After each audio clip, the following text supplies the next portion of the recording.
Hey guys, what's up? I'm Erin and welcome back to the channel.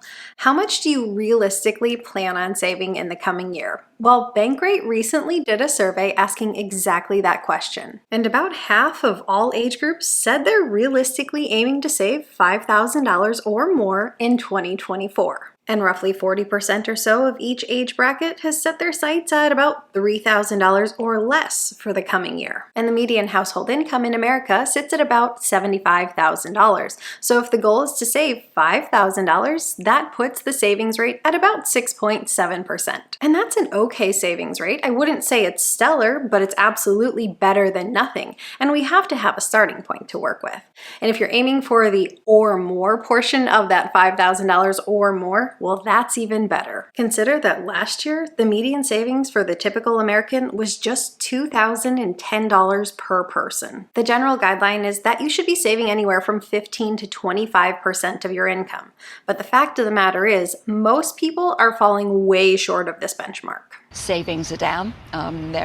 They're very low at the moment, and I think some of the excess savings from the COVID years are getting close to depletion. During the time of the pandemic stimulus payments, American savings rates actually hit record highs, but for the past couple of years, it's quickly been declining. In 2022, the American personal saving rate fell to a low not seen since the Great Recession. Now, if you hit a savings rate of 6 or 7%, that actually puts you in a better position than the vast majority of Americans, but not by much. And ideally, you'd really do want to hit that 15% or so. If you want to be an aggressive saver, go more towards that 25% end of the spectrum. Before you even adjust your savings rate, maybe a better approach is to figure out exactly how much you want to save this year. Maybe your goal is to put away $5,000. Maybe it's to put away $10,000. Maybe you want to put away $15,000.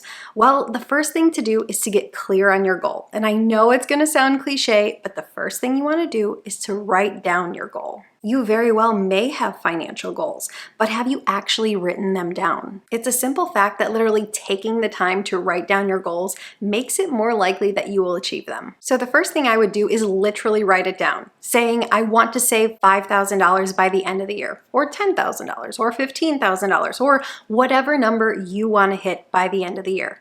But being that most of us don't run into sudden windfalls of cash, we're probably going to have to work on this goal throughout the course of the entire year. So that means you're going to want to break it down even further. So if your goal is to save $5,000 by the end of the year, that would mean you'd need to save about $417 a month.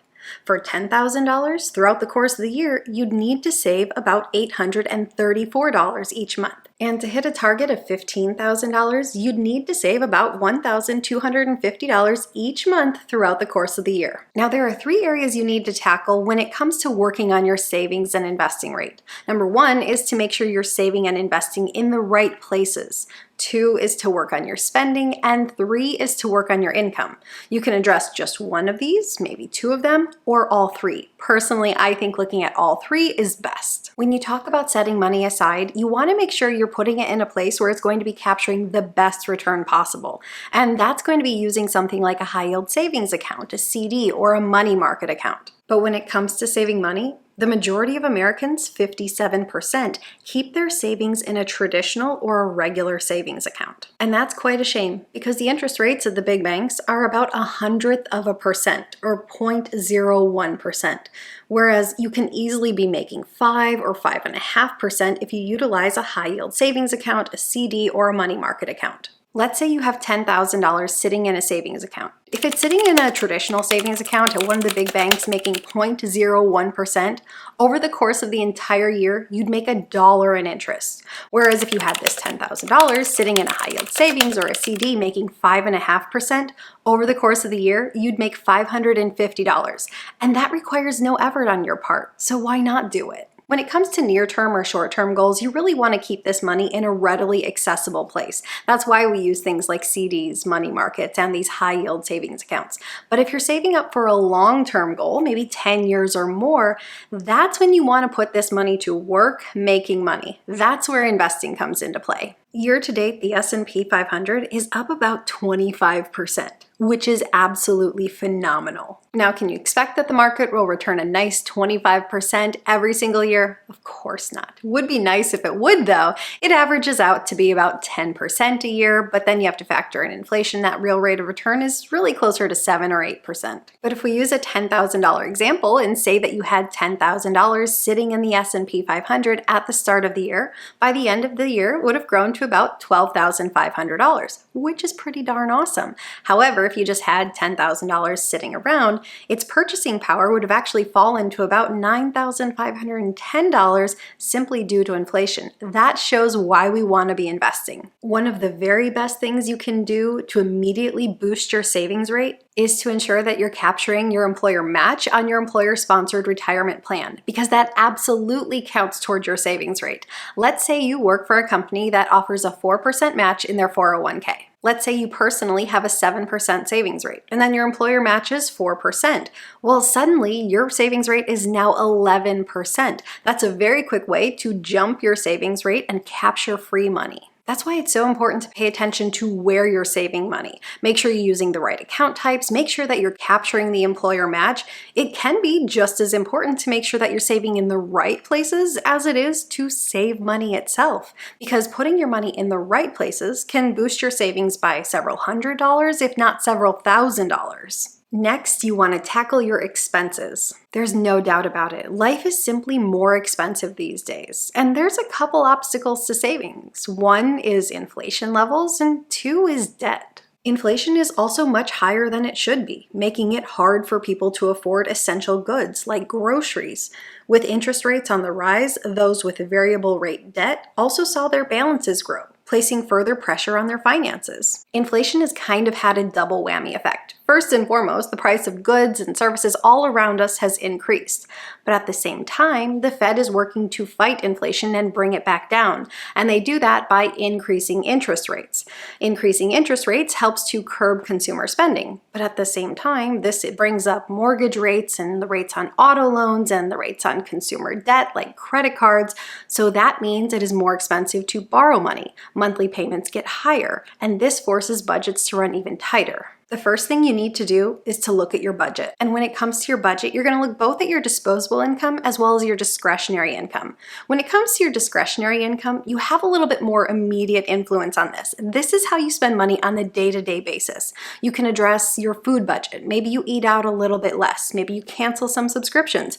Maybe you remove your credit card from Amazon, and every time you want to buy something, you actually have to type it in. If you can find ways to cut back on a day-to-day basis, that's addressing the discretionary income, and you really do feel these cuts more immediately. And that's not to say you cut out absolutely everything. You want to leave some room for fun, but it's just as important to be intentional with your dollars. I really love the quote, "You can have anything in life you really want, but you can't have everything you really want in life. Decide." And while addressing your discretionary income and making cuts there is a great start, it's a good idea to look at your income as a whole, or what we call your disposable income, what you take home after taxes and necessary deductions. This is also going to include things like transportation and shelter and housing. These are really essential expenses, but they're also going to be really big expenses for most people. And if you can find ways to make cuts here, that can be truly impactful.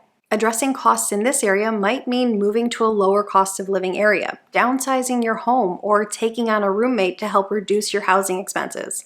Maybe it means buying a lesser expensive vehicle. If you take on a roommate and that saves you $1,000 a month, that's going to be far more impactful than how frequently you go out for coffee. Or if you're in the market to buy a car, buying a $25,000 vehicle would have a big difference on your budget than, say, if you bought a $40,000 vehicle. If you were to finance this vehicle, that could be a savings of about $4,000 a year in terms of monthly payments. And that money could be funneled into savings rather than a depreciating asset. I'm a huge fan of budgeting, and yes, I think the little things add up, but I think the big things add up more. And that brings us to income, the third part of this equation. Let's say you've addressed all the other areas. You're saving in the right places. You're capturing that employer match. You've addressed your budget. You keep your expenses in check. You are living within your means. Well, the next step is to address your income. You don't have to be a super earner to be a great saver and investor. But there's no denying the fact that as your income increases, it should be easier to set aside a larger dollar amount or a larger percentage towards your savings and investments.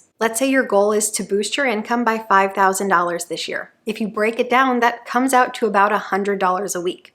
Is there a way that you can earn an extra $100 a week? Is there a side hustle you could do that could bring in an extra $100 a week? I remember reading a book called 100 Side Hustles a few years back, and I thought it had a lot of great ideas. And while I think a side hustle is great, a side hustle will inevitably require more time. Maybe it has you working in the evenings or on the weekends. And if you don't want to dedicate more time to work, maybe a better approach is to work on increasing the income you earn through your day job, through your profession. The median wage in the US right now ranges from about $15 to $24 an hour. If you want to increase your income by $5,000, assuming you work a full-time position, means you would need to increase your hourly rate by $2.40, or $4.80 if you're looking to increase your income by $10,000 throughout the course of the year. Breaking it down like this makes it seem more realistic. And I bet you could do this. It may require changing jobs, but I bet you could do this. And if you do all this work to increase your income, you want to make sure you bank the increase. Warren Buffett has a very fitting quote for this. I don't look to jump over 7-foot bars. I look around for 1-foot bars that I can step over. The key to reaching your goals is to break it down. And there's no doubt about it, if you're willing to attack things on all 3 fronts, if you're making sure to boost your savings rate by utilizing the right accounts, if you make a slight adjustment to your expenses and reduce them just ever so slightly, if you increase your income just ever so slightly, all 3 of these are absolutely going to add up and could absolutely leave you $5,000, $10,000, or even $15,000 richer by the end of the year. It all adds up and it all makes a difference. What are your savings goals going into 2024? Leave your thoughts in a comment down below. I post new videos every single week. If you get anything at all out of these, please give it a like. If you're new here, please consider subscribing, or if you know of someone who might get something out of these type of content, please consider sharing. I'll see you soon. Bye.